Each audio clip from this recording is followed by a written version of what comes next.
Ano na pong puhunan natin? Magkano po? 2,250. Kasi yung saha po ng saging, wala pong bayad, dinanakaw ko lang po sa kapitbahay. Hindi po, nangihingi po ako sa kapit farm. Nangihingi lang po ako niyan. Ngayon po, siyempre po, madadagdagan yung timbang ng dadamihan po. Lalagyan ko pa po yan ng mga natutuyong dahon. Tuyong dahon po tuyong dahon.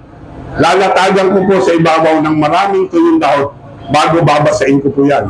Wala pa rin kung bayad yung ating tuyong dahon. Lalagyan ko po yan. Ngayon po, pag binasa ko na po yan ng basang-basa, pababahain ko po talaga. After 3 days po, babalikan ko yan. 3 days po ang balik ko. Para moisture na lang po yung natitira doon. Hindi na po siya bumaha. Kumbaga po, moisture na lang. Ngayon po, ang moisture nyo po, tamang-tama lang po yan para tirahan ng bulate. Yung pong 1 meter by 10 meter, nilalagyan ko po yun ng 3 kilos na bulate. Ako, 3 kilos. Magkano na po ang 3 kilos? Sa 1,000 na lang po natin nilagay. Ang 1 kilo po. 3,000 plus 2,250. Bali 5,250. Yung po puhunan natin. Ngayon po, pag nalagay ko po yung 3 kilo, ang paglalagay po nun, huwag po sa isang area lang. Kumbaga, 1 kilo, sa gitna, bago sa 2 gilid, tig 1 kilo. Bahala na po yung bulating kumanap ng kanyang titiran at kakainan. Yan po, wala na po kayong gagawin kundi monitor nyo lang yung moisture, basain nyo lang lagi. Kahit po every other day, puntahan ninyo, basain nyo. Kailangan po, basa lagi ang tinitirahan ng inyong bulate.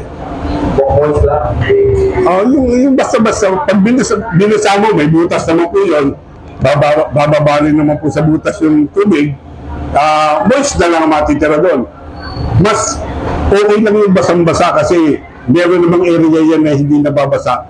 Alam mo ang bulate kung saan pupunta. At yung yan po. Yung 3 kilos po na linagay natin, within 3 months po, ay magiging 9 to 10 kilos na bulate. 3 months po ha? 3 months po. Kung makaka-harvest po tayo, sabihin na po natin ng 9 kilos na lang. Para total, madali lang po kontahin. 9,000 lang po yan. 9,000 po bago yung puhunan po natin. Magkano po ang Magkano po?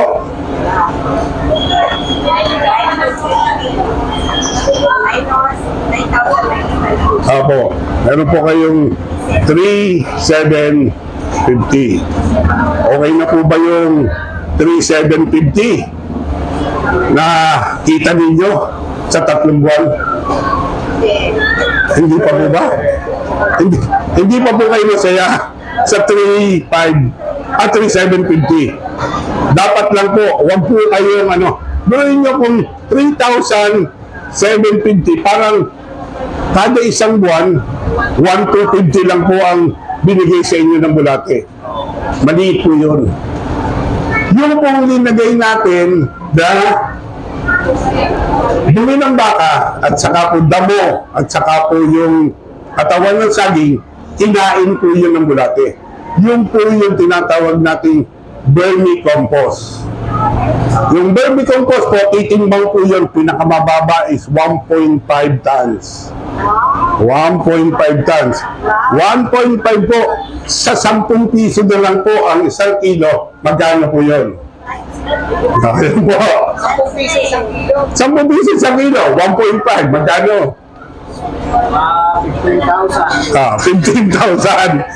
Tama. 15,000 po, plus 9,000, 24,000. Ngayon po, pag nabenta po ninyo, meron kayong 24,000. Ayan po. 24,000 po, Pwede na po ba sa inyong kita yon sa pagbubulate?